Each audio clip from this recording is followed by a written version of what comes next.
We are up to chapter 6, Mishnah number 4. Kachi darka shel Torah. This is the way of Torah.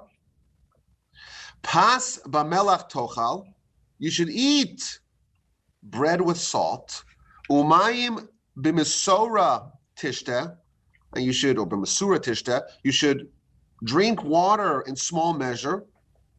Ve'al ha'aretz tishan, and upon the ground, the earth, you shall sleep. V'chayei tzar tichya, and you should live a life of deprivation. Uba Torah ata omel, and you should toil in Torah.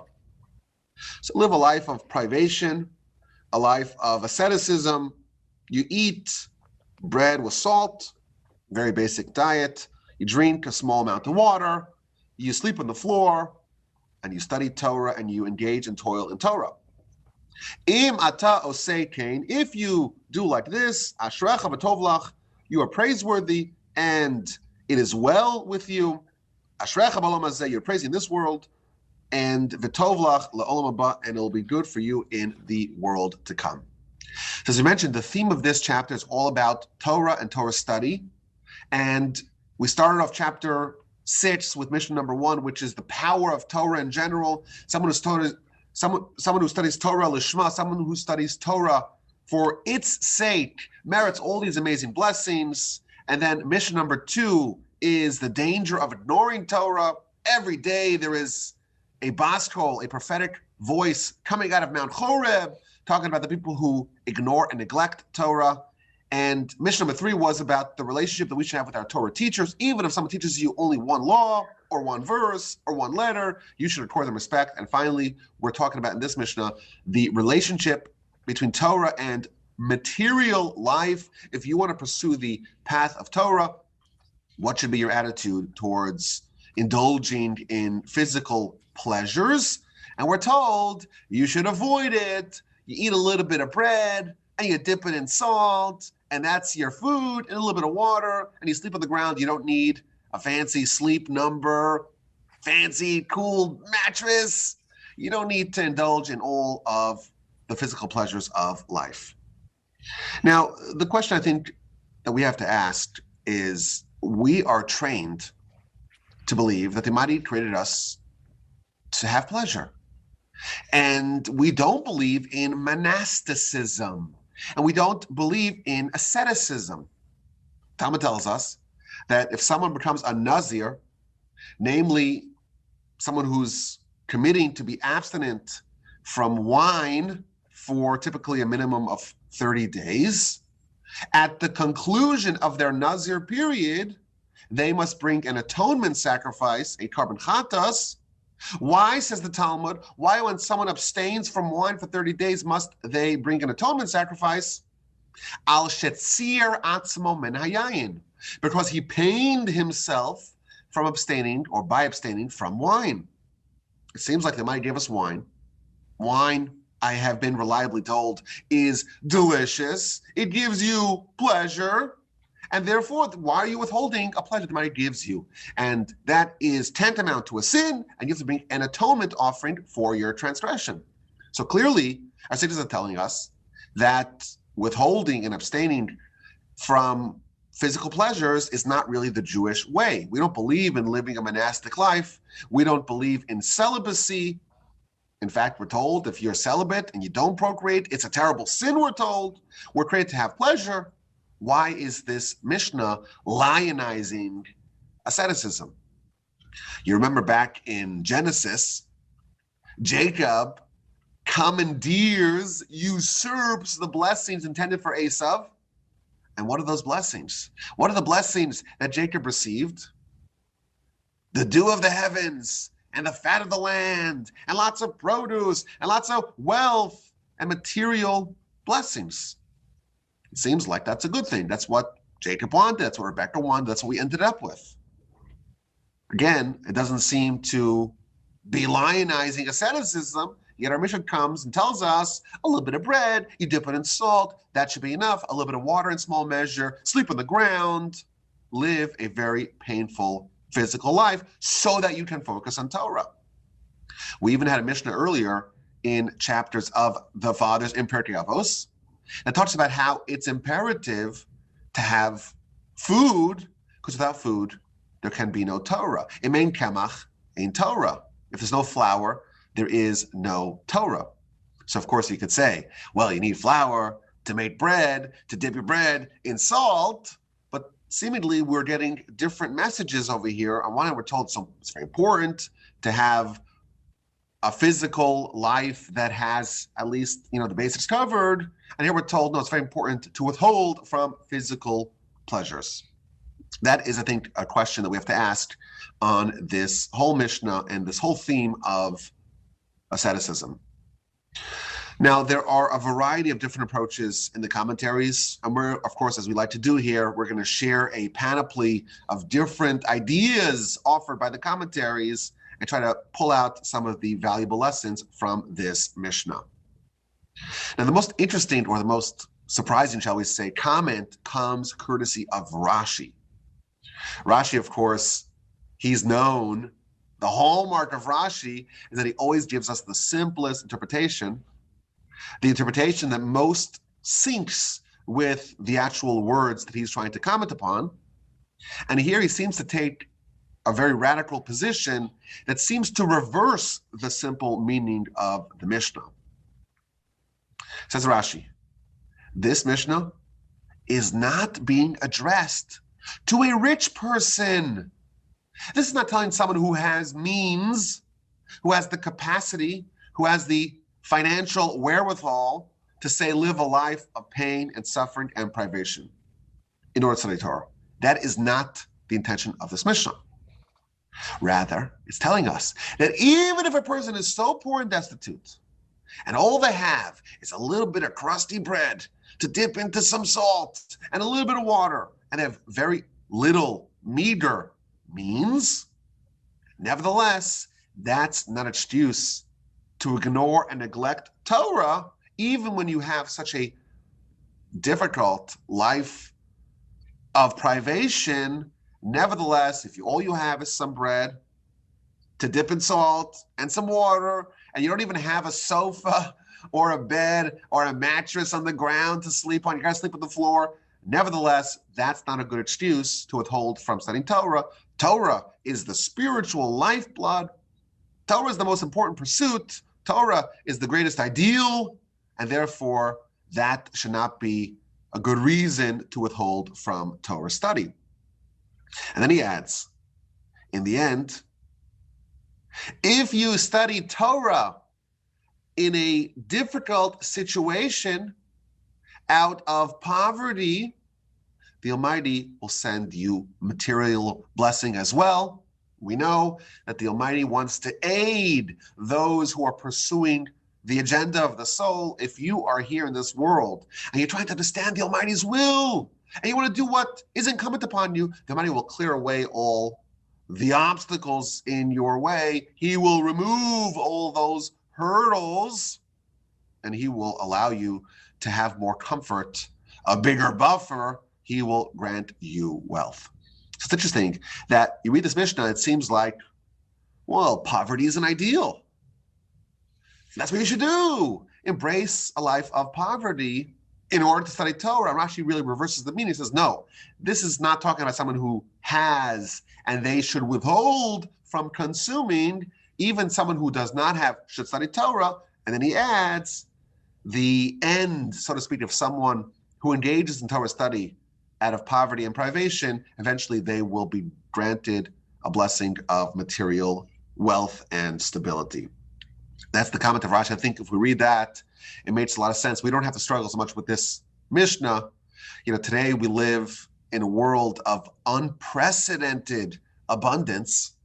If you took any of our great-great-great-great-grandparents and you resurrected them and you just brought them a day in your life, and they say, wait a minute, what? Your dirty clothing? You don't need to go to the river and scrub it for an hour. You just put it in a box, and then you push a button, and then it's all clean, and you put it in another box. And it's never made sense to me why you need two boxes. That's a different question. You put it in another box, and it gets dry.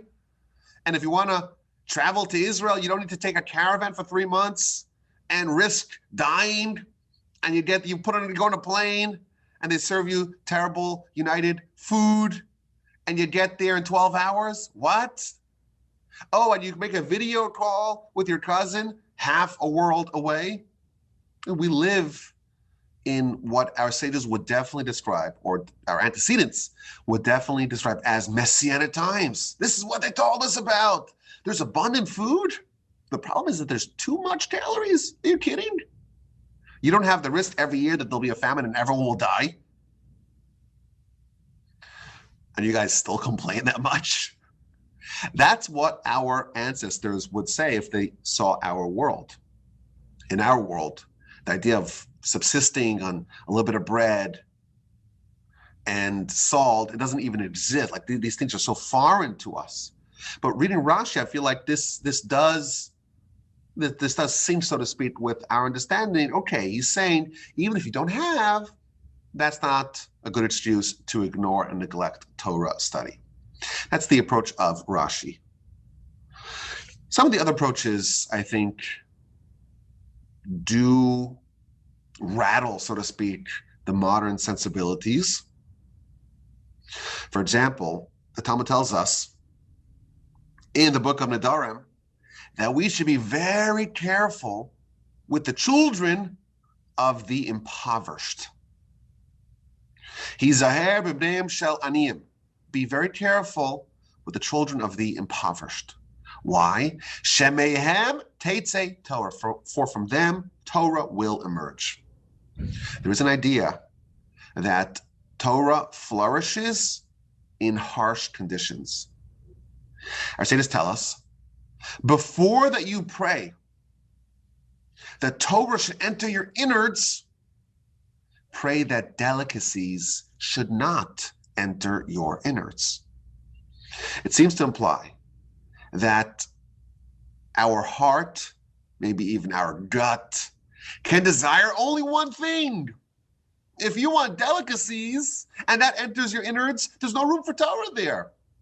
So you have to pray that the delicacies don't enter your innards, and only then can you pray that Torah should. Because if there are delicacies in your innards, that's what you become. You become a foodie, and that becomes your pursuit, and all that just ends up being fodder for the worms and maggots, and the gold is neglected, the Torah is neglected.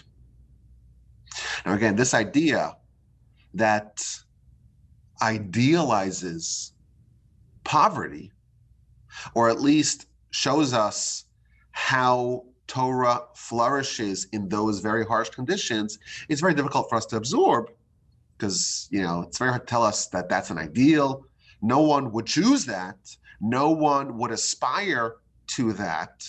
In fact, we pray every day for prosperity and material well-being.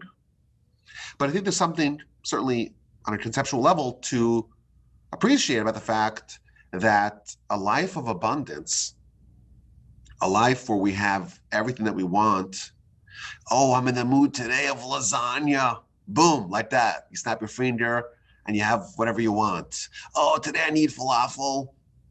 We have so much abundance, material abundance, that really dominates our life, what we think about. And when you finish your gourmet breakfast, you're thinking about your lunch and your steaming cup of coffee, and that really takes over a lot of your experience. And where's Torah in this dynamic? I wanted to maybe suggest an idea here. This chapter is talking about Torah. And it's not just Torah as a guidebook to life, as an ideal. It's talking about a pursuit of Torah greatness. That's the subject of this Mishnah. It started off with talking about studying Torah Lishma and how it transforms a person. Perhaps we can say that this Mishnah is not really addressing the masses. This is talking about someone who wants to be an outlier, who wants to be a standout, who wants to be a person who's dedicated their lives to Torah greatness. And it's telling that person, you have to choose which world you want to make yours, you want to prioritize. If you want to have your steak dinners and your lavish lunches, and you're always thinking about the next meal, that's fine. That's not a Torah violation, but that is not the path that brings you to Torah greatness. You want to be an outstanding Torah sage, that is not how you will arrive at that. So for us, we're simple people. Maybe you guys are not. I'm a simple person, right? We want to be good people, but we're kind of normal, right? So maybe this mission is a little bit hard for us to understand because we're trying to, be balanced. We want to be normal. We want to be engaged in the world and in the culture and in the popular culture and in the news and the politics and the sports and all the other nonsense that exists in our world. There is a kind of person, and I know some people like this, all they care about is the agenda of their soul. That's all they care about. Nothing else matters. Nothing else matters. They don't care about the sports and the politics and the news and all the manipulations that people are subject to when they watch cable TV. None of that. It doesn't make any impact on their lives at all. For them, those people, they're pursuing Torah greatness, and they have to know that in the event that they make a priority out of their physical, material lives, to the degree that they're committed to that, that is going to encroach upon their pursuit of Torah greatness. But I think nevertheless, even for us, for the masses, for simple people, this ideal can be adopted on a small scale. Call it micro asceticism. Even us, we're simple people. These are very lofty levels that maybe we theoretically aspire to, but this is not how we're living our lives. We could still take a page out of this Mishnah and say, we don't have to indulge in every single material pleasure. We can have a small point, so to speak, of asceticism, just to remember that we're here for a grander purpose. We have a soul. The soul will live on beyond its stint in this world. And we ought to prioritize that agenda, or at least that agenda should be elevated, and it should be part of our consciousness and our pursuits. I had another suggestion about this Mishnah. Tell me if you agree with this. If you look at this Mishnah, it's talking about consumption. How should you actually live your life?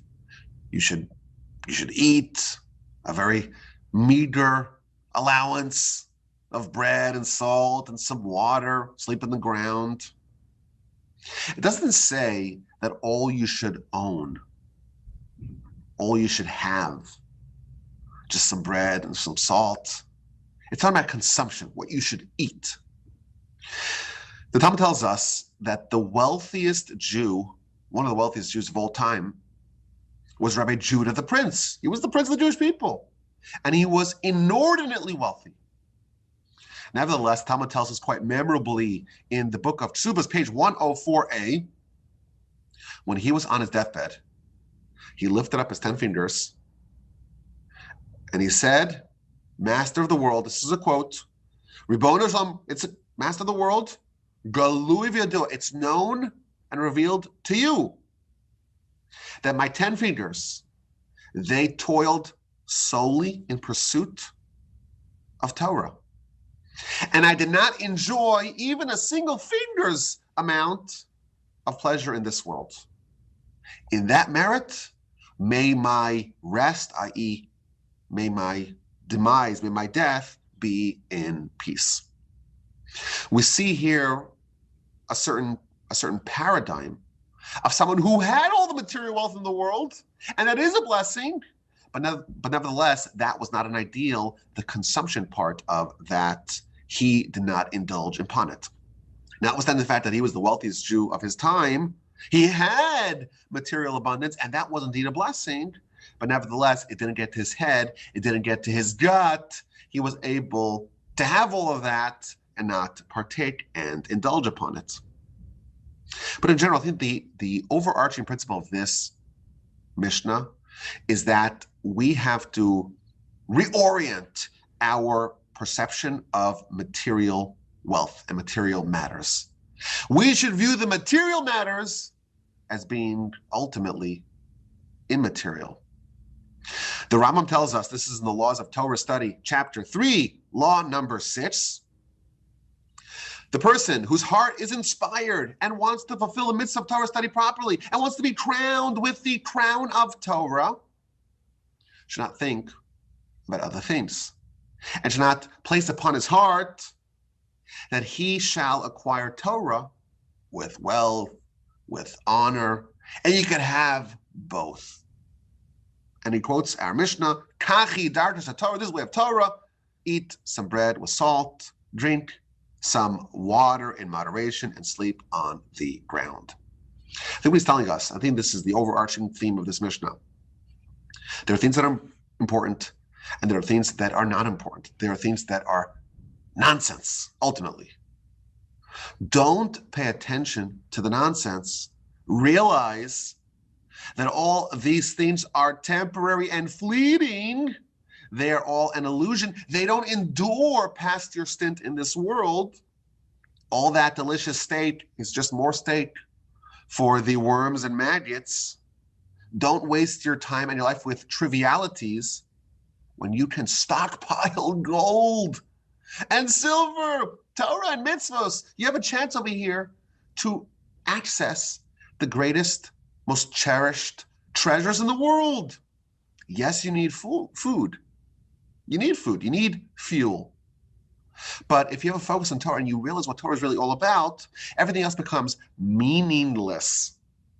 Yes, we said earlier, man was created for pleasure. And we don't believe in denial of pleasure. But when you've tasted a little bit of the sweet taste of Torah, you realize that there are much higher levels of pleasure to pursue. And the Torah is the guide for how to access those higher levels of pleasure. And that should be a greater focus than all the small trivialities.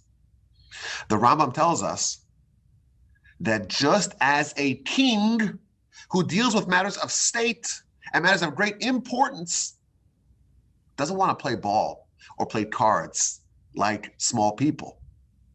Small people have small concepts of pleasure.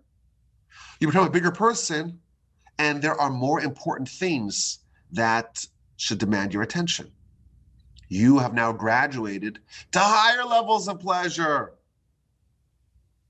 When you taste Torah, yes, it's nice to have a steak, but it's nothing compared to what the true pleasures that are available for you in this world. Rabbi Israel Salanter said, I like this framing a lot. He said that our dispute, our debate, our disagreement with the other philosophies is not that we seek to pursue pleasure. I'm sorry, let me flip that around. Is not that they seek pleasure and we seek something else. We seek pleasure and they seek pleasure. The difference is what is the nature of that pleasure. We are pursuing a higher level of pleasure, the highest level of pleasure, and as a result, consequently, once you've tasted that, everything else is put properly into their place. Now, the Ruach Chaim says something really interesting. He points out that the one commodity that is truly finite is time and attention. Today we live a world of abundance, but we don't have infinite time. And then he says, if you have a little bit of bread and salt, there's not so much prep time to prepare that meal. And thus the most valuable commodity that you do have, i.e. time, that is being preserved. And then he adds, it's bad enough, it's insulting enough to us that we need to eat. Think about it. We have a soul that is loftier than angels. Nevertheless, like animals, we need to consume food. We need to be recharged with physical fuel. Angels don't need that. That's bad enough. That's insulting enough to us as soul-bearing entities. It's insulting enough to say, hey, you have to stop and eat food. But to embellish it and to focus on fancy foods and the right notes and the right tastes and the right finish, that's just adding insult to injury. And again, for us, this is a radical idea. But if you think about it, this is what we're here for. Maybe it's too much to ask for us to give up our desires and our foodie customs, but at least in principle, on a theoretical level, it's an interesting thing to ponder. If we're truly here as a soul trying to accomplish great things, let us make that the focus, and everything else should be put in its proper place. And he ends, the Ruach Chaim does, with, I think, a more palatable proposal for us. He points out, if you look at this Mishnah, and you examine the tenses, it says, you should eat bread, and you should drink water. So that's in the future tense. Whereas, when it talks about study, it's talking about in the present tense. You should study now.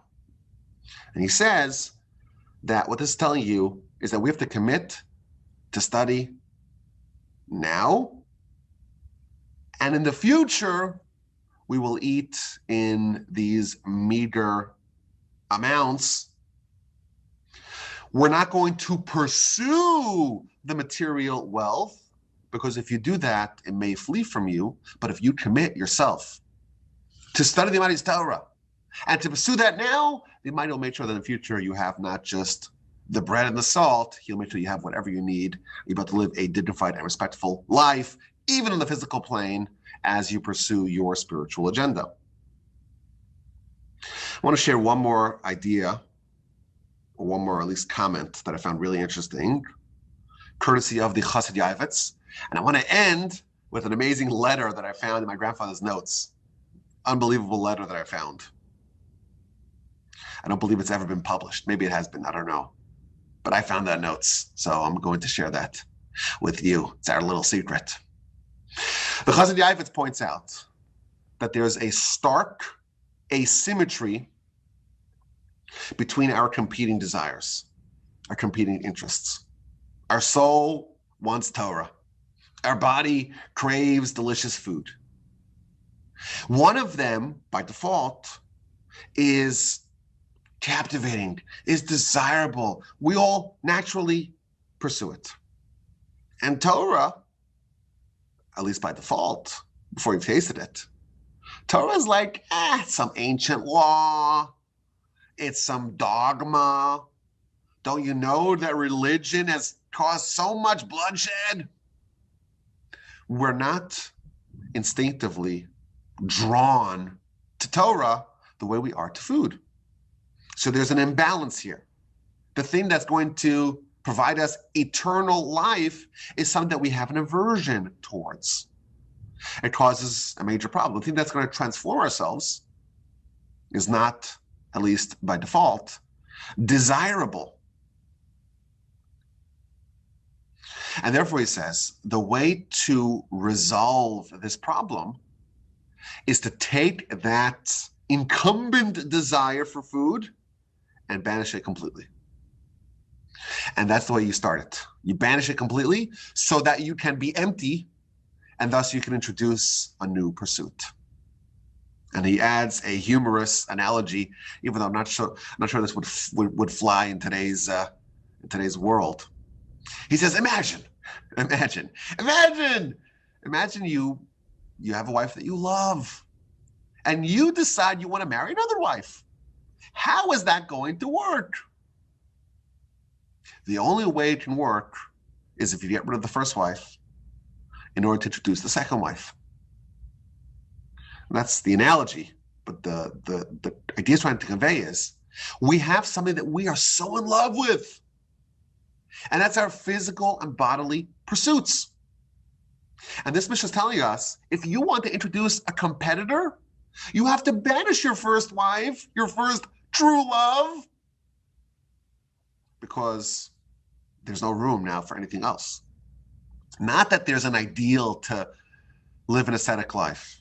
The only way you can create even a desire for Torah is if there's a small window in which you are open to a different kind of love. So you have to banish that, introduce the Torah, develop a taste for it, develop a love for it, and then you can bring back the first wife. Because then it's not, once the Torah is already in place, once that love has been firmly ensconced within you, then the competitor is not much of a competitor. You can have really both. And then he adds an astonishing point. He says, this is why the Almighty sent us to Egypt for hundreds of years of suffering before he gave us Torah. Any other nation, when they are told, hey, we have the Almighty's Torah, it's incredible. Come to the mountain, join with us, get the Torah. Every other nation said, I'm sorry, no thanks, we're good. Keep it, keep the Torah, we're not interested. The Jewish people said, Na'aseh v'nishma, we will do and we will listen. The Jewish people were eager because they had no other love, so to speak, in their heart. They had just spent several hundred years as slaves. They had no other love. There was no incumbent. They were hungry. And when they were hungry, you can introduce the Torah to that environment, and that is fertile grounds for Torah to take root. It had to come to a very down, out of their luck, depressed nation because no other nation would accept it. And on an individual level, there has to be a similar kind of process. There has to be you have to impose upon yourself a temporary servitude, a temporary life of privation in order to make a hunger, in order to introduce Torah. Not that that's the ideal, because, again, like we spoke about earlier, we don't believe in abstinence and asceticism, but the only way for the Torah to even take a foothold within you, land a beachhead in your heart, it's only if there is some vacancy, if there's some void, if there's a vacuum, and that's what we have to create. And he adds a final point, and he ends with a great line. I love this line. He says that it's actually beneficial to be a little bit more low maintenance. You develop a taste for the finer things in life, and then there's a famine. And then the economy takes a downturn. And you're used to your fancy car and your chauffeur and your penthouse suite and your finely manicured tastes. Now you are suffering. You're more fragile to the turns in the economy. And then he adds, this is the great line. The Nazir is someone who abstains from wine. He has no problem. He doesn't suffer when the orchards are stricken. The orchards that produce the wine. If there's, God forbid, if there's an earthquake and all of Napa Valley with all the wine country gets destroyed, God forbid, right? If you don't drink wine, it doesn't matter to you. That's his idea. That's his analogy. There is a certain freedom that comes from being low maintenance and having a very basic happiness, so to speak, with a very basic diet. If you live in a really small house and it's really inexpensive and the mortgage is paid off, there's certain freedom knowing the economy takes a downturn, you're still good, you've accustomed yourself to living with less. That is a better kind of freedom as opposed to someone who develops a dependency for the nicer things in life, for the more expensive things in life. They always live with the specter, the looming specter of an economic downturn. What if I lose this? What if I have to sell my private plane? Oh, isn't that a terrible thing?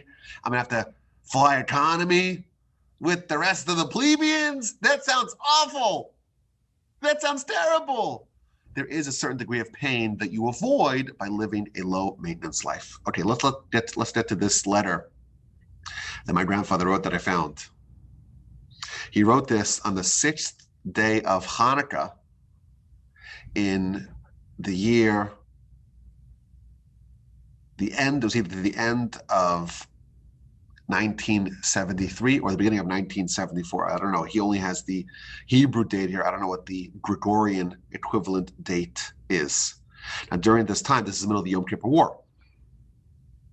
And during the Yom Kippur War, my grandfather, of blessed memory, he went to visit a lot of the army installations in the Sinai and in Egypt in order to provide inspiration and to speak to the soldiers who were living a life of tremendous danger in the battlefield.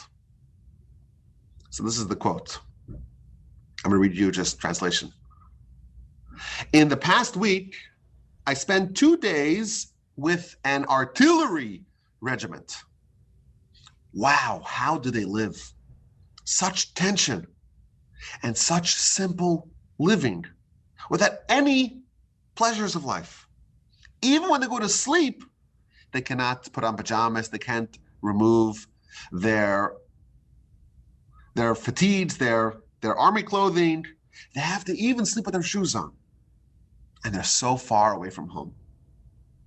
And I was thinking, that's my grandfather writing, if we would live our life like this in the war of Torah, in Jewish literature, Torah, the pursuit of Torah is called a war. Milchamta shel Torah, the war of Torah. If our pursuit of our objective, in our war, in Torah, was the same way, with the same dedication, literally just subsisting on bread and salt and sleeping on the ground and living a life of pain, how much will we ascend in Torah? And the problem is that we think, this life of pain and suffering, privation, that's for the soldiers. But we're not soldiers. A little bit of pleasure, a little bit of entertainment, a little bit of joy. We deserve it. And that's why we don't grow in a meteoric fashion in Torah, and we stay small. This is like a window into what this Mishnah is telling us. If we're serious about it, and we take our pursuit of Torah with the same degree of seriousness that soldiers on the battlefield take it, on the front lines, and that kind of life that they live, become Torah giants. And unfortunately, that's not really what we live, how we live. We don't look at ourselves as soldiers, and that is why we remain small. I think the general idea of this Mishnah is that there's a certain incompatibility between a pursuit of a life of physical pleasures and material matters and the spiritual agenda. We have a body and a soul, and each one's got their agenda. We have to choose which one of those to favor. And the Mishnah is telling us, if you want Torah and you're serious about it, you have to make a choice. You have to make a trade-off.